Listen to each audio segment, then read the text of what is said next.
with me. The rod and the staff, they comfort me. I will fear no evil, for thou preparest a table for me in the presence of my enemy. Thou anointest my head with oil, my cup runneth over.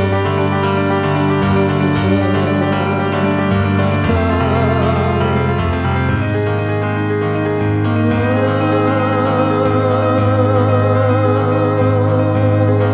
runneth over.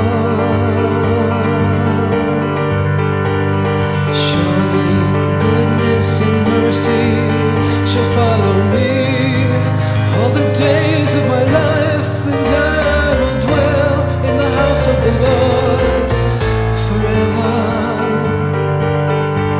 He restoreth my soul.